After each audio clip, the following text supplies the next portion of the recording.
Assalamualaikum warahmatullahi wabarakatuh. Innal hamdalillah nahmaduhu wa nasta'inuhu wa nastahdihi wa nastaghfiruhu wa natubu ilaih wa na'udzu billahi min shururi anfusina wa sayyiati a'malina. May yahdihillahu fala mudilla lahu wa may yudlil fala hadiya lahu. Ashhadu an la ilaha illallah wahdahu la syarika lah wa ashhadu anna Muhammadan abduhu wa rasuluh la nabiyya wa la rasula ba'dah. Ya ayyuhalladzina amanu taqullaha haqqa tuqatih wa la tamutunna illa wa antum muslimun. Ya ayuhan nas ittaqu rabbakum alladhi khalaqakum min nafsin wahidah wa khalaqa minha zawjaha wa batha minhuma rijalan katsiran wa nisaa wattaqullaha alladhi tasaaluna bihi wal arham innallaha kana 'alaykum raqiba. Ya ayyuhalladzina amanu taqullaha wa qulu qawlan sadida yuslih lakum a'malakum wa yaghfir lakum dhunubakum wa man yuti'illaha wa rasulahu faqad faza fawzan 'azima. Amma ba'd, fa inna asdaqal hadithi kitabullah wa khairal hadyi hadyu Muhammadin sallallahu alaihi wasallam wa syarrul umuri muhdatsatuha wa kullu muhdatsatin bid'ah wa kullu bid'atin dhalalah wa kullu dhalalatin finnar. Bapak dan ibu-ibu, kaum muslimin dan muslimat, saudara dan saudari, ikhwan dan akhwat, serta adik-adik dan anak-anak, al-banina wal banat, para hadirin wal hadirat wal musyahidin wal musyahidat, jemaah Masjid Raya Bangkinang ataupun yang menyaksikan dimanapun berada. Alhamdulillah, kita bersyukur dengan sebenar-benar syukur kepada Allah dan memujinya dengan setinggi-tinggi puji atas segala rahmat, nikmat dan karunia yang sentiasa kita dapat daripadanya. Mudah-mudahan nikmat-nikmat itu kita gunakan untuk bersyukur kepadanya, mendekatkan diri kepadanya. Mudah-mudahan kehadiran kita pada kesempatan yang mulia ini menjadi bukti bahwa kita mensyukuri nikmat yang diberi, dengan harapan semoga nikmat-nikmat yang sudah diberikan bermanfaat dan berguna di dunia dan di akhirat. Kaum muslimin, kaum muslimat yang dirahmati Allah, mudah-mudahan selawat dan salam kita senantiasa pula disampaikan kepada Nabi besar junjungan alam ini, Nabi Muhammad sallallahu alaihi wasallam, para ahlul bait, para sahabat, para tabi'in, dan siapapun yang setia mengikuti dan istiqamah di atas jalannya. Kemudian kita tak lupa dan tak luput berdoa untuk para orang tua kita, para guru, ustadz dan ustadzah kita, para sahabat, teman-teman dan karib kerabat, serta seluruh kaum muslimin dan muslimat. Semoga yang masih hidup Allah berikan taufik dan hidayah, yang sakit Allah sembuhkan dan diberikan kesabaran, dan yang sudah meninggal semoga Allah berikan rahmat dan ampunan. Khususnya Imam Muslim rahimahullah yang pada saat ini dan saat-saat yang akan datang nanti kita masih mempelajari bersama warisan ilmu yang diwariskannya kepada kita melalui kitabnya Al-Jami' As-Sahih Al-Musnad. Para hadirin wal hadirat yang dirahmati Allah, yang besar tak dipanggil gelar, yang tak bergelar tak sebut nama, semoga senantiasa dalam limpah rahmat dan karunia Allah tabaraka wa ta'ala.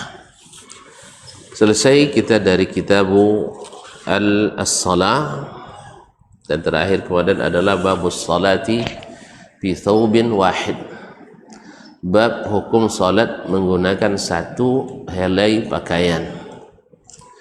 Dan sudah kita sebutkan atau diriwayatkan dari Nabi alaihi salatu wassalam bahwa hukum asalnya dibolehkan, tapi dengan syarat mesti menutup kedua pundak. Dan itu pun larangan membuka pundak adalah makruh tanzih, bukan makruh tahrim. Artinya untuk menjaga adab, karena Allah memerintahkan ya bani adamah khuzu zinatakum inda kulli masjid. Andainya seseorang salat dengan sehelai pakaian dan terjamin tidak tersingkap aurat, maka salatnya sah. Tapi untuk zaman ini nampaknya tidak ada lagi orang yang pakaiannya hanya sehelai.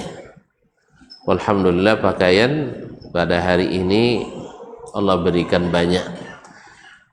Tapi mana tahu dalam satu waktu kita tidak tahu apa yang akan terjadi. Ya, kita perlu untuk berhati-hati dengan ilmu ini. Bisa kita dalam musafir hilang tas tinggi ciandu aja, kan hilang tas tinggi ciandu, pakai baju kawan awak sana kapuk lain-lain kui sada. Kalau awak nang kui sang lain kapuk bisa aja pakai kan, ya walaupun cuma uang tapi kalau awak sang nang kapuk nang lain kui sada, ndak ada kain yang bisa awak pakai. Akhirnya terpaksa pakai pakaian yang sehelai tadi. Maka salatnya sah. Salatnya sah karena tidak, selama tidak terbuka aurat. Walhamdulillah ad-dinu yusrun, agama ini mudah, tapi tidak boleh dipermudah, karena Nabi sudah pilihkan untuk kita yang termudah, maka jangan cari lagi yang lebih mudah.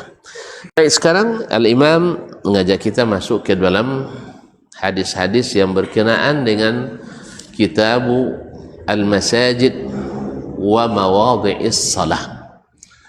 Kitab tentang ahkamul masajid, hukum-hukum masjid wa Mawadhi'is Salah, dan tempat-tempat salat. Kenapa Imam Muslim membedakan al-masajid dengan tempat-tempat salat? Walaupun judul ini bukan dari Imam Muslim, tapi hadis-hadis yang dibawakannya menunjukkan hal tersebut. Karena salat tidak selamanya di masjid.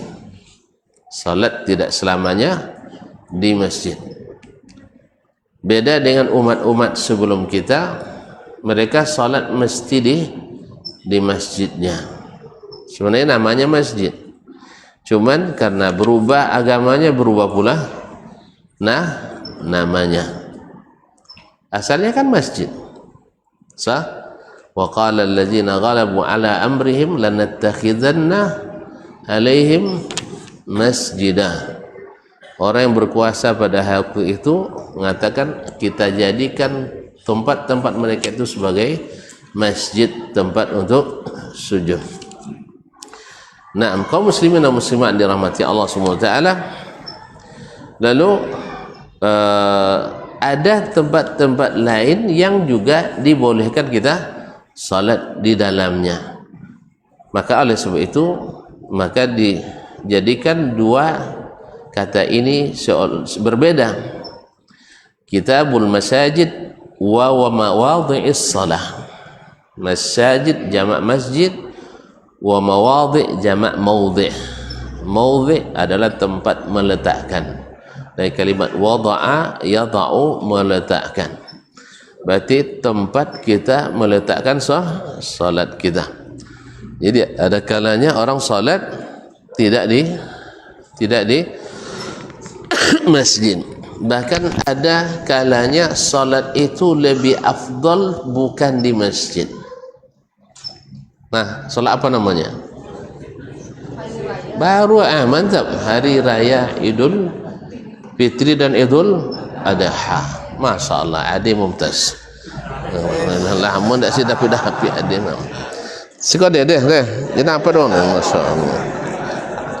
Masya Allah. Masya Allah. Barakallahu. Masya Allah. Salat hari raya lebih afdal di musalla. Tapi musalla bukan istilah kita hari ini. Maksudnya adalah tempat salat Id, salat hari raya. Ada lagi salat yang lebih afdal, salat fardu, itu salat sunat. Ada salat fardu yang lebih afdal dilakukan di luar atau bukan di masjid. Ada yang tahu? Hah? Apa? Iya, salat apa? Hah? Salat safar. Siapa ndak lu tadi? Serentak payah membayang. Baik cabut. Jadi kalau tadi ada mau jago seorang aja. Hah? Alhamdulillah. Jazakallahu khairan. Jadi salat safar itu lebih afdal dilaksanakan di mana kita masuk waktu salat dan tidak mesti ke masjid. Tidak mesti ke masjid. Oleh sebab itu dipahami oleh para ulama bahwa salat berjamaah tidak mesti selalu di masjid. Ini menjawab pula karena sebagian orang, Ustaz, kami di kantor tidak punya masjid, tapi ada aula tempat salat. Boleh tak salat berjamaah di situ? Maka kita katakan boleh. Salat berjamaah di aula kantor. Cuman tidak ada salat tahiyatul aula. Nah, ingat tu, tidak ada salat tahiyatul aula. Kenapa? Karena Nabi tidak mensyariatkan salat di tahiyatul aula, tapi yang ada tahiyatul masjid. Oleh sebab itu upayakan di tempat itu berdiri masjid. Karena kalau tidak masjid berkurang pula. Makanya di sekolah, di instansi, di institusi mesti ada masjid atau setidaknya musalla, dan pimpinannya mesti hadir. Karena kalau pimpinan tidak hadir, lah boleh nak buat kan tak kan tiba. Nak buat tak datang, pimpinan tak tiba, maka masjid tak akan terurus. Saya pernah salat di sebuah musalla di sebuah institusi ternama, tapi karpetnya tahun 70 kan tak ganti lah, dah semua je den. Artinya kalau lama sujud berhasil langsung. Ya. Kemudian itu sitar penutup antara perempuan laki-laki, masya Allah, tali rapiah lah nampak di sana bergelombang ni kan, tak jauh guna nampak je ibu do salatnya. Akhirnya alun lagi angin. Dia anggap mati sagan. WC pun tak ada di situ nah. Bukan tak ada PT, tapi tak ada yang mengalokasikan PT ke situ. Sebab tak ada PT, kalau dia tahu anggaran, kalau dia tahu babaliang ke negara. Dan saya kira untuk bikin yang seperti itu takkanlah menghabiskan sampai 1 miliar pula. Tapi PT kalau boleh 18 miliar, 25 miliar. Masalahnya apa? Karena pimpinan tak pernah solat di situ. Nyono akan membekinya dia, tanda tanganinya dia, kan ya? Makanya kalau bupati kodokah musajid, pasti musajid dibeki deh. Apalagi musim hujan lahnya, tahunnya dek tampil, pasti dibuat. Atau musim nangis, tak sakit nek palunya dah. Hanya orang nak sidang lah, basulah je apa kan je tamu. Lah babawun je dek palu, tak kanang dia boleh Boleh hasil. Jadikan bupati lah. Awak pun nak boleh hasil awak. Kena ya? Kena ya pak? Masuk hasil kau tak tahu dia panik. Itu dah lusa. Alhamdulillah. Lapiuk akan semakin ancak. Sebab wang-wang dan punya kelebihan ikut di dalamnya. Oleh sebab itu makanya kaum muslimin dan muslimat perlu orang-orang yang Allah berikan kelebihan, orang-orang yang Allah berikan pengambil kebijakan untuk hadir selalu di rumah Allah tersebut, supaya nanti kok kurang WC tambah WC. Kau sampai pulau WC ndak nahu tapi uduk lehnya. Akhirnya kawan lopem buayu ket tombek biar uduk tadi. Jadi entah bawa napo gele ndak tahu jale. Jadi itulah kaum muslimin. Maka saya sampaikan orang-orang yang di situ, tolong kalian yakinkan pimpinan kalian solat di tempat ini. InsyaAllah dalam tak sampai sebulannya kalau rutinnya solat situ berjamaah, InsyaAllah karpet akan diganti, kipas angin akan dibeki, WC akan dibuat. Nyanyi tak pitinya lah, kan ya? Piti negara. Cuma dia nyon tak panas itu, ndak tahu, ndak ada apa yang kau rasakan tak pernah ku rasakan. Ya pernah seorang bupati kan nyewang banyak loko jalan makinamkan bau Ustaz, tapi dia ndak tahu andanya. Sabin apa naik Alphard pula, coba naik motor Dayan. Tentu dia loko jalan berlubang. Kan ya? Di Alphard kan ndak tahu orang. Ya Pak. Nah, lagi pun paling balapang jalan tu inya pakai rider. Kalau awak pas ke lubang disasang lah dia pusuh. Hasil lo pada otak situ. Kadang sampai bocor sekali. Jadi kaum muslimin dan muslimat, bahawa salat memang tidak mesti selalu di masjid. Makanya di situ disebutkan kitabul masajid wa mawadhi'is salah. Qala rahimahullah, di hadis pertama, haddatsani Abu Kamil Al-Jahdari, telah menceritakan kepada kami Abu Kamil Al-Jahdari, masyhur dengan kunyahnya, namanya Fudail ibn Husain ibn Talha Al-Jahdari Al-Basri. Qala hadatsana Abdul Wahid, telah menceritakan kepada kami Abdul Wahid ibn Ziyad Al-Kufi, salah satu murid terkemuka Imam Al-A'mash, pernah dikerjain oleh gurunya Al-A'mash. A'mash tu banyak kisah-kisah kodok ngojong mui, tapi nyoh pona le kojong dek mui. Tu pona. Di antara ada muridnya dari Mesir, kalau tidak salah Uqay bin Khalid Al-Uqayli, datang ke Kufah pas pula Imam Al-A'mash bersumpah karena ada yang yang membuat kesalahan di majlis. Akhirnya dia bersumpah, selama sebulan saya tidak akan menyampaikan hadis. Apa sudah itu tibalah kawan dari Mesir. Oh mak jauh boleh pak, naik kereta abang tak saja jauhnya, apalagi kalau sudah naik kuda atau naik onta. Setiap syekh dan jauh datang langsung. Pokoknya waang salah. Apa dia ukatu den? Ndak memberikan hadis. Makanya termasuk yang sulit memberikan hadis Al-A'mash. Akhirnya kalau ndak banyak akal, ndak orang Mesir nomor. Makanya kalau nak banyak akal, kalau belajar ke orang Mesir, guru dan sebanyak-banyak orang Mesir, maka akal dan tetong banyak kan. Nah, makanya memang subhanallah, guru-guru kami dari Mesir itu selain bahasa Arabnya yang masya Allah fusha bagus, ya mereka kalau di luar fusha, kalau di kampung bahasa kampung. Jadi jelas bahasanya. Kemudian masya Allah perhatian pada kita luar biasa. Dan ketiga tadi akal panjang. Akhirnya syekh, iyalah kalau gitu, tapi boleh ada nantau syekh pulang. Al-A'mash butuh, tentu dia antau dan murid, tentu suka, iya kan? Iya saya hafal jalan dia orang butuh, ndak juga nampak dah. Kebubah jalan kan ndak nampak, akhirnya siapnya. Iyalah dia antau. Di bawah melengkok deh, ke jalan ndak biasa. Iko ndak koman godongnya nya. Syekh, iko jalan pinti mungkin lebih capek sampainya nya. Mungkin kan ndak sabu jalan suyo dia. Mungkin lebih capek sampai. Ini wo jalan-jalan do sampai kan ndak tambah okey tambah jauh. Akhirnya tentu dia Syekh di mana kini. Ndak aja nya. Awak sedang berada di tengah padang pasir. Kalau Syekh nak pulang dengan selamat, tolong baidan hadis satwi.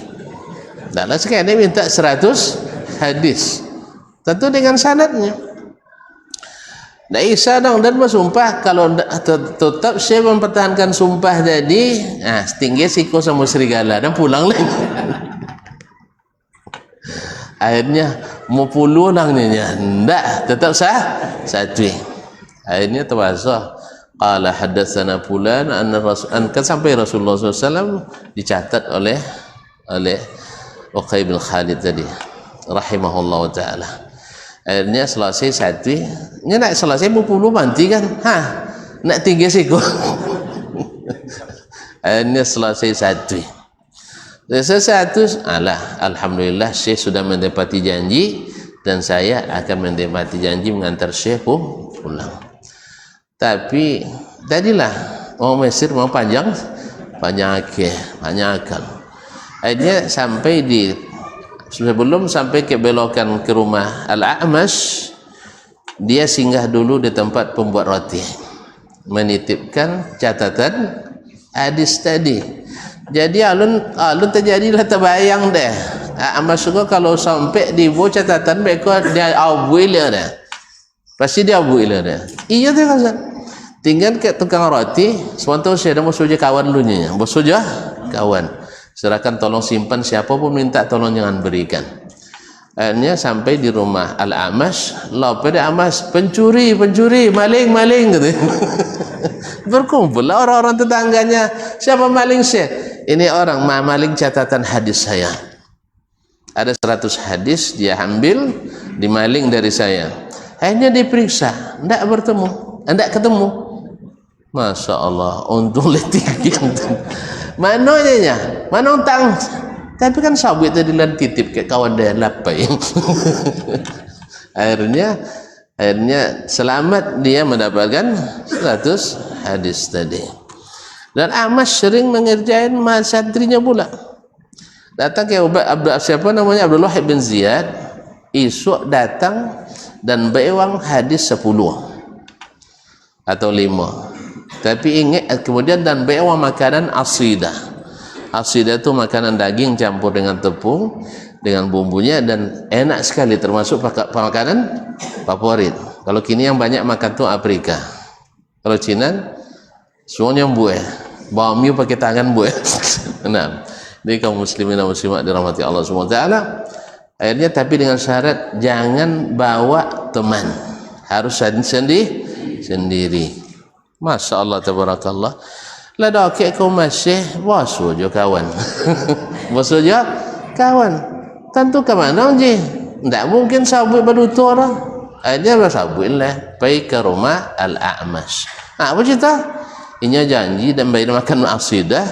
Sudah itu dibayar hadis 10 nangau asidah lah Cina kawan lah namun tak boleh kan boleh dampainya nya pokoknya sana tak boleh ada Syekh, tapi kalau pay mau je lah buat cuba nampak dia jauh dia A'mash nyebak kawan nanti dia tahu ke apa hamba sahayanya dia khadimahnya sabuinnya beko kalau tanyong dan deh Al-A'mash bil bait ada di rumah tu bangunannya. Jawab ndak. Beko dan qalu ke pekarangan fiddar. Ketika tanyong Al-A'mash fiddar jauh ndak, tapi jauh dulu sampai dia masuk ke dalam bait, dalam rumah. Itu dia. Assalamualaikum. Waalaikumsalam. Asy-Syekh Al-A'mash fil bait. Langsung qalu A'mash ke pekarangan. Harus dibilang la laisa fil bait. Dia tidak sedang dalam rumah. Sudah tahu hal huwa fiddar, dia ada ndak di pekarangan? Masuk A'mash siapa? Ndak, dia sedang tidak di pekarangan, laisa fiddar. Itu dia. Terus lagi datang Syekh ke majlis, murid ke majlis, Syekh potong Syekh berjanji kan badan makan asidah dan hadis 10. Tapi Syekh tak ada rumah di waktu yang dijanjikan. Kan uang berjanji juga. Mosong datang jen mau kawan. Ternyata uang mungkir janji. Subhanallah. Nah, sekarang Al-A'mash gurunya.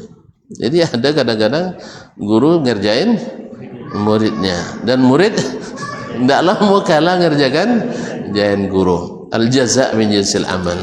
Jadi kalau di kojong dia murid nang kanang, jenjen awak ponang ngojong murid. Ini hasurnya kalau guru kencing berdiri, murid kencing berlari. Manon parah, ndak be makan iko podo bosa se. Jadi kaum muslimin dan muslimat rahmati Allah, ini Abdul Wahid bin Ziyad Al-Kufi qala haddatsana Al-A'mash. Tapi walaupun demikian yang namanya alim tetap alim. Al-A'mash tercatat sebagai satu dari 6 tabi'in yang menjadi poros perpustakaan sanad hadis. Jadi satu dari 6 tabi'in yang menjadi pusat perputaran sanad hadis. Al-A'mash dengan Abu Saq As-Sabi'i di Kufah, Qatadah ibn Di'amah As-Sadusi dengan Yahya bin Abi Katsir Al-Yamami thumma Al-Basri di Basrah, kemudian Amr bin Dinar Al-Makki di Makkah, kemudian Imam Ibnu Syihab Az-Zuhri di Madinah. Ma'asyiral kiram. Kemudian tahwil. Jadi dia mendapatkan dari sanad yang lain pula, dari lain guru ini. Qala wa haddatsana Abu Bakar bin Abi Syaibah, dan telah menceritakan kepada kami Abu Bakar bin Abi Syaibah Abdullah ibn Muhammad ibn Ibrahim Al-Absi, dikenal dengan Ibnu Abi Syaibah Al-Kufi, sahibut tafsir wal musnad. Wa Abu Quraib, dan Abu Quraib Muhammad ibn Al-Ala Abu Quraib Al-Kufi, qala, keduanya berkata, hadatsana Abu Muawiyah, telah menceritakan kepada kami Abu Muawiyah yaitu Muhammad ibn Khazim Ad-Darir. Muhammad ibn Khazim Ad-Darir tercatat sebagai rawi yang paling kuat riwayatnya dari Al-A'mash. Rawi yang paling kuat riwayatnya dari Al-A'mash. Anil A'mash, dari Al-A'mash yaitu Sulaiman ibn Mahran Al-Kufi Abu Muhammad Al-Kahili. An Ibrahim At-Taimi, dari Ibrahim At-Taimi yaitu Ibrahim bin Yazid At-Taimi Al-Kufi, salah seorang fuqaha di masa tabi'in yang sering disebut namanya di dalam kitab-kitab fikih. Wa bihi qala Ibrahim, misalnya maksudnya ada Ibrahim bin Yazid, afwan saya salah tadi, Ibrahim yang saya maksud adalah Ibrahim bin Yazid An-Nakhai. Ini adalah Ibrahim At-Taimi. An abihi, dari bapaknya. An Abi Zar, dari Abu Zar Jundub bin Junadah Al-Ghifari, dikenal dengan Abu Zar Al-Ghifari. Saking terkenalnya banyak nama ini dipakai di berbagai negara Islam. Sampai Indonesia banyak bernama Abu Zar Al-Ghifari. Terkenal dengan zuhudnya. Qala qultu ya Rasulullah, saya tanyakan ya Rasulullah, ayyu masjidin wudi'a fil ardi awwalan, masjid mana yang pertama dibangun di atas permukaan bumi? Qala al-masjidul haram, yaitu al-masjidul haram. Inna awwala baitin wudi'a lin-nasi lalladzi bi Bakkata mubarakan wa hudan lil alamin. Sesungguhnya rumah pertama yang dibangun di atas permukaan bumi untuk beribadah adalah yang terletak di Bakkah, yaitu di Makkah. Bakkah adalah tempat Ka'bah, itu adalah tempat Ka'bah. Makkah adalah kotanya, Jadi ini tidak bertentangan antara Bakkah dengan Makkah. Sama orang mengatakan Riau itu di mananya Bang Kinang? Topiknya Riau di mana Bang Kinang nih? Wih, ini ada nonyong dulu. Batam itu di mananya Riau? Riau itu di mananya Batam ya katanya. Dulu sebelum pemisahan banyak kawan tanya Batam itu di mananya Hah? Enggak, Riau itu, ini kalau kenalan awak di Riau. Oh, Riau ya katanya, Sumatera ya. Lalu Riau itu di mananya Batam? Hah? Wah, enggak tentu peta namanya. Batam itu bagian dari Riau. Jadi jangan bilang Riau di mana banyak pekan. Riau itu di mananya Bangkinang itu di mananya? Salah. Riau di mananya Bangkinang. Tapi katakan Bangkinang di mananya Riau. Nah, bagian daripada Riau. Jadi Bakkah bagian dari Makkah, dan Makkah adalah tanah haram. Sedangkan Bakkah itu adalah tempatnya Al-Masjidil Haram, itu disebut dengan Bakkah. Maka Al-Quran mengatakan inna awwala baitin wudi'a lin-nasi lallazi bi Bakkah, bukan di Makkah tapi di Bakkah. Dan Bakkah bagian dari Makkah, bagian dari Makkah. Nah, masjid mana yang pertama dibangun dulu? Itu Masjidil Haram. Qultu thumma ayyun, kemudian masjid mana lagi? Qala al-Masjidul Aqsa, kemudian Masjidul Aqsa. Berarti Masjidul Aqsa adalah masjid kedua yang dibangun di atas permukaan bumi. Al-Masjidil Haram siapa yang tunjukkan? Siapa yang bangun? Nabi Ibrahim alaihissalam. Siapa yang tunjukkan tempatnya? Hah? Wih, Allah Subhanahu wa taala, wa iz bawwa'na li Ibrahim makanal bait. Ketika kami tempatkan bagi Ibrahim makanal bait, tempat didirikannya Baitullah itu. Kemudian Masjid Nabawi siapa yang tunjukkan? Ya Allah juga. Ketika Nabi SAW para sahabat hijrah, para sahabat berebut nak mengajak Nabi untuk tinggal di rumahnya. Kata Nabi SAW, da'uha, biarkan onta ini berjalan sendiri, fa innaha ma'murah, karena dia dibimbing oleh malaikat. Sebab di mana Nabi turun, disitulah akan dibangun masjid yang ketiga, yaitu Al-Masjid An-Nabawi. Jadi semua itu Allah yang pilihkan. Wa rabbuka yakhluqu ma yasha'u wa yakhtar. Ini Allah yang menciptakan, Allah yang memilihkan. Kita tidak punya pilihan. Makanya ketiga masjid ini karena Allah yang tunjukkan tempatnya, maka menjadilah masjid yang kepadanya disyariatkan untuk musafir, untuk berkunjung dalam rangka ibadah. Selain pada tiga masjid ini, tidak dianjurkan untuk melakukan safar, untuk hanya melihat atau beribadah ke masjid itu, apalagi ke kuburan, Jadi tidak usah nanti, kita nanti pergi acara haul tuan guru ini ke sini dalam rangka ibadah, maka itu termasuk rihlah dalam keadaan maksiat, karena dilarang oleh Nabi alaihissalam kecuali ketiga masjid. La tusaddur rihal illa ila thalathati masajid. Tidak dianjurkan untuk mengikat barang-barang untuk dilakukan safar atau menyiapkan kendaraan untuk safar kecuali ketiga masjid. Naam, kaum muslimin, kaum muslimat ni rahmati Allah SWT.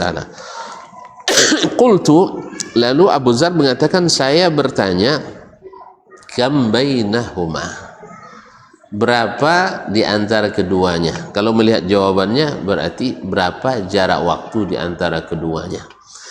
Kenapa tidak ditanya kenapa jarak tempuh? Sudah masyhur, sahabat sudah tahu jarak tempuh Masjidil Haram dengan Masjidil Aqsa. Perlu tanya oleh Bang Lajolir? Mereka sudah tahu bahwa jarak tempuh antara Masjidil Haram dengan Masjid Al-Aqsa 1 bulan perjalanan.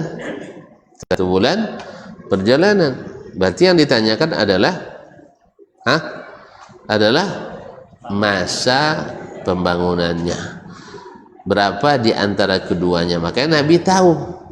Sebab Nabi tidak tanya lagi apa bukan jarak tempuh atau jarak waktu.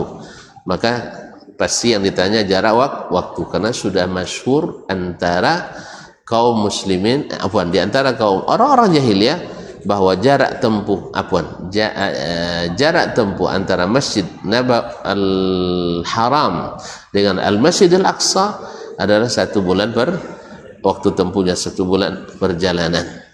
Berarti yang dimaksud adalah masa pembangunannya.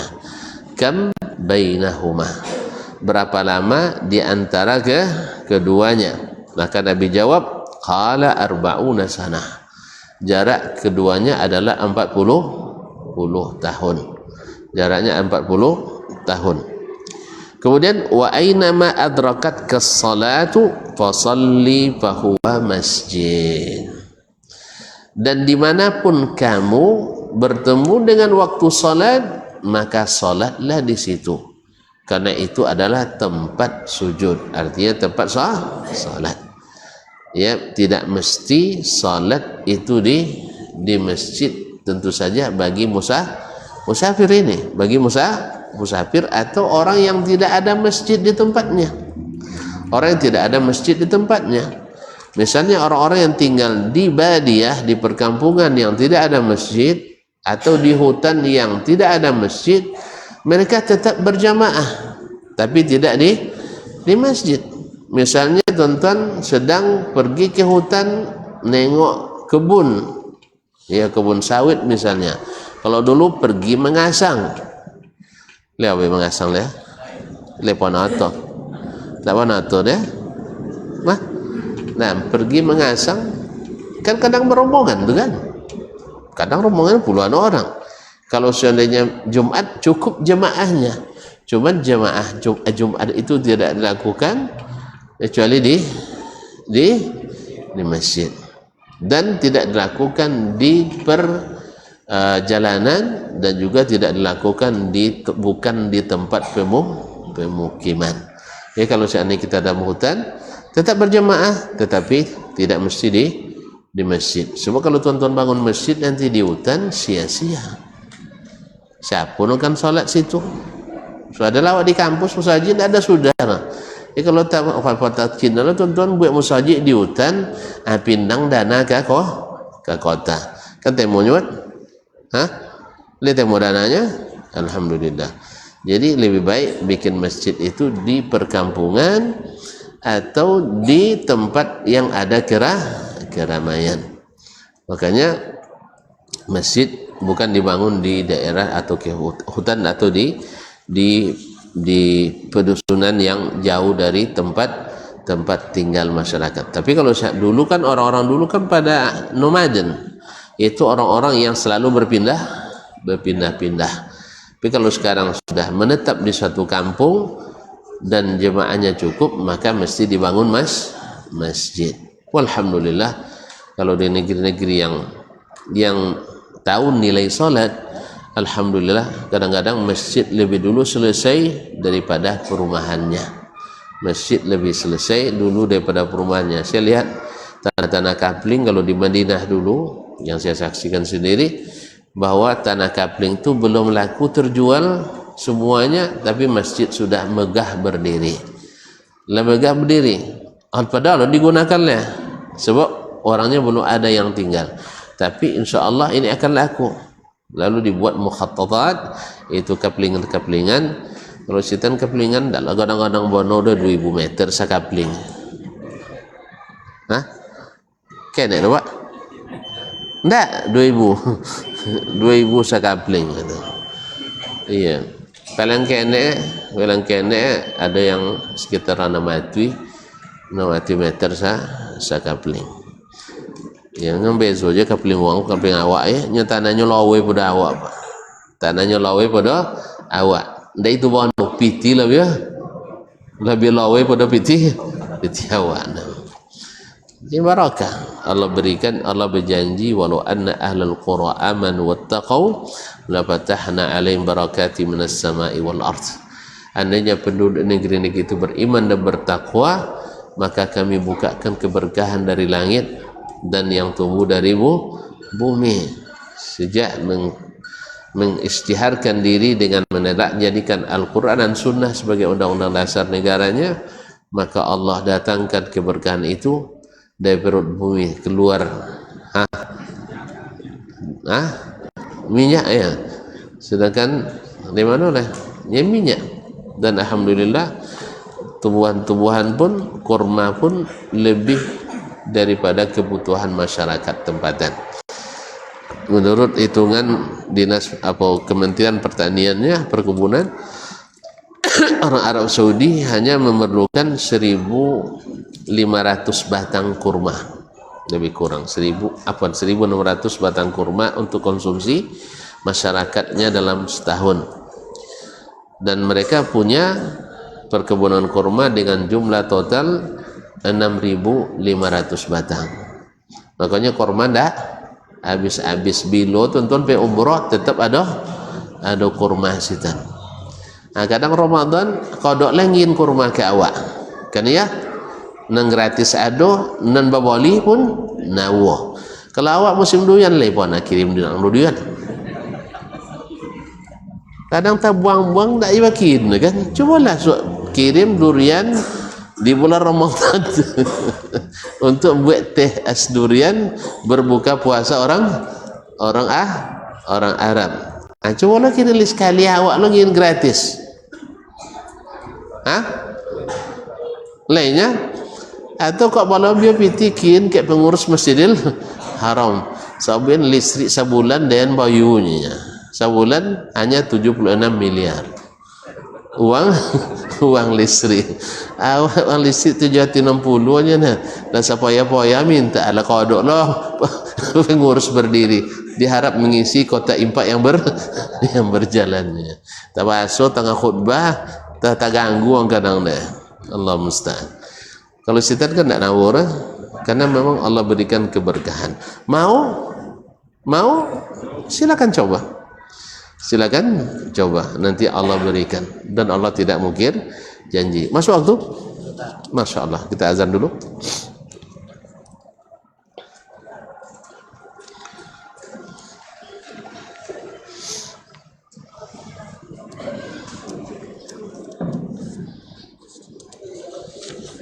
Allahu Akbar, Allahu Akbar, Allahu Akbar. Allahu Akbar,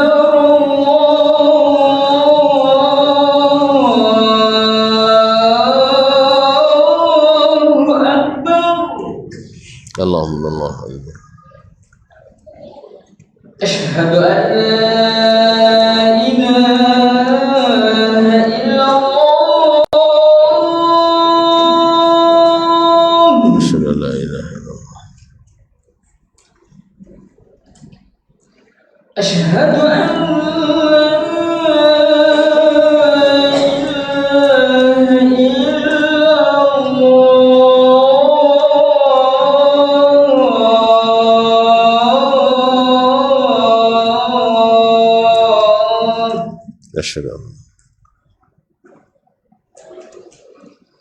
أشهد أن محمدا رسول الله. أشهد أن أشهد أن محمدا رسول الله.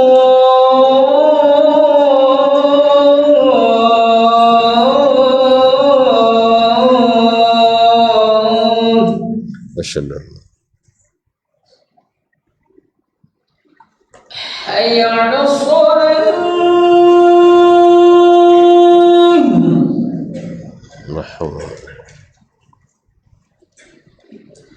حي على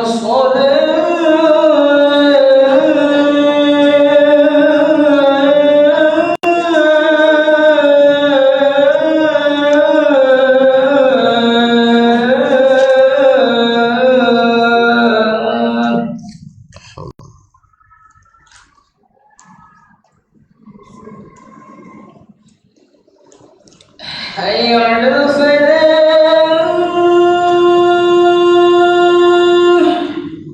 لا حول ولا قوة.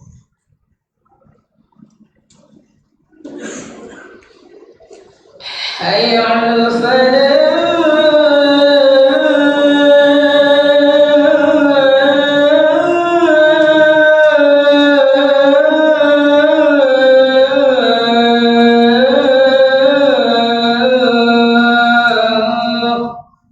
La haul. Allahu Akbar.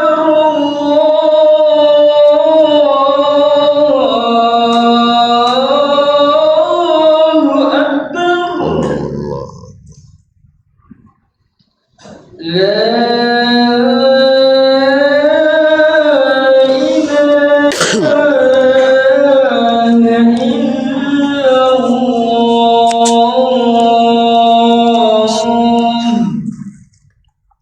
Wa nasyhadu.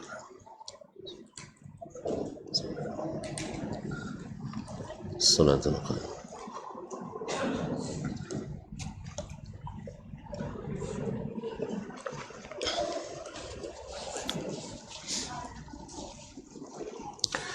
Baik, kaum muslimin, kaum muslimat dirahmati Allah SWT. Jadi kam bainahuma, berapa jarak waktu antara keduanya? Qala arba'una sanah, sekitar 40 tahun. Wa aina ma adrakat kas-salatu fasalli fahuwa masjid. Maka dimanapun kamu bertemu dengan waktu salat, maka salatlah di situ, karena itu adalah masjid. Wa fi hadis Abi Kamil, dalam hadis Abu Kamil Al-Jahdari, lafaznya thumma haitsu ma adrakatka as-shalah fasallihi. Ya, kemudian dimanapun kamu bertemu dengan waktu salat, maka salatlah di situ, fa innahu masjid, karena itu adalah masjid. Artinya permukaan bumi ini, seperti dalam hadis tentang keutamaan yang diberikan kepada Nabi SAW yang tak diberikan kepada seorang pun dari umat sebelumnya, di antaranya adalah waju'ilat liyal ardu masjidan wa tahura. Bumi ini dijadikan bagiku sebagai alat media untuk bersuci dan juga sebagai tempat untuk mendirikan salat. Beda dengan umat-umat sebelumnya, mereka harus melakukannya di tempat-tempat ibadah mereka. Makanya termasuk yang masih dipertahankan oleh umat-umat sebelum kita itu adalah mereka tidak beribadah kecuali di rumah-rumah ibadah mereka. Allah musta'an. Qala hadatsani Ali ibn Hujr As-Sa'di, telah menceritakan kepada kami Ali ibn Hujr As-Sa'di. Qala akhbarana Ali ibn Mushir, telah menceritakan kepada kami Ali ibn Mushir masyhur. Qala hadatsana Al-A'mash Sulaiman bin Mahran Al-Kahili Abu Muhammad Al-Kufi an Ibrahim ibn Yazid At-Taimi, dan Ibrahim bin Yazid At-Taimi, dan Ibrahim bin Yazid ibn Syarik At-Taimi. Dia dan ayahnya adalah ulama besar Kufah di masanya. Qala kuntu aqra'u ala abi al-Qur'ana fi suddah. Saya dan bapakku membaca Al-Quran fi suddah. As-suddah artinya as-sikkah, yaitu di jalan, di jalan. Fa idza qara'tu sajdata sajada, apabila saya membaca ayat sajadah, ayah pun sujud di situ.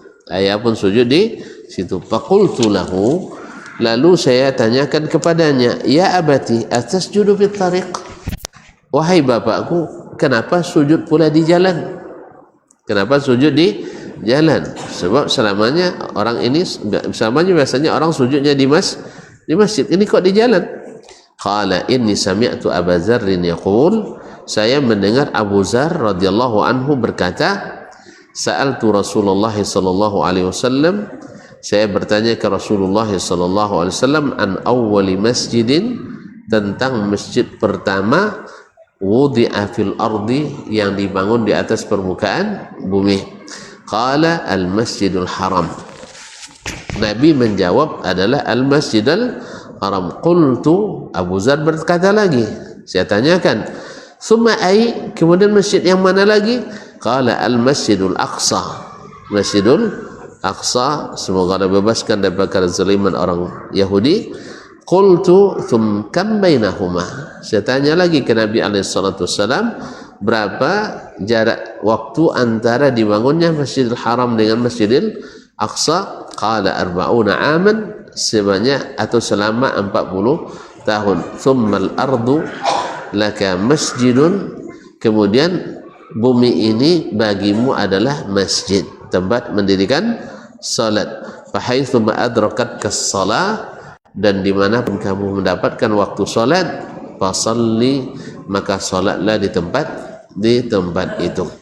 Ini juga semakna dengan hadis yang sebelum ini, bahwasanya bumi ini dijadikan tempat salat, dan bahwanya salat tidak mesti selalu di masjid dalam keadaan-keadaan tertentu. Tapi kalau dalam keadaan normal, maka salat itu dilakukan oleh laki-laki di masjid. Azza wallahu taala alam. Semoga bermanfaat. Seperti ini kajian kita malam ini. Saya dibilang kurang mohon dimaafkan. Wabillahi taufiq wal hidayah. Wallahu taala alam. Wa sallallahu ala nabiyyina Muhammadin wasallam. Wassalamualaikum warahmatullahi wabarakatuh. Barometer amal kita saleh tak salehnya di salat kita. Bila salat kita ikhlas dan sesuai dengan sunnah Nabi SAW, maka insya Allah amalan yang lain mengikuti. Ini aktivitas ini membantu saya di akhirat atau akan menyulitkan saya di akhirat? Kalau seandainya perbuatan itu ternyata akan menyulitkan kita di akhirat kelak, tinggalkan perbuatan itu. Anta ni'mal jund. Kamu adalah sebaik-baik prajurit. Coba lihat. Kamu adalah sebaik-baik prajurit. Maka tujuannya adalah menghancurkan kehidupan rumah tangga.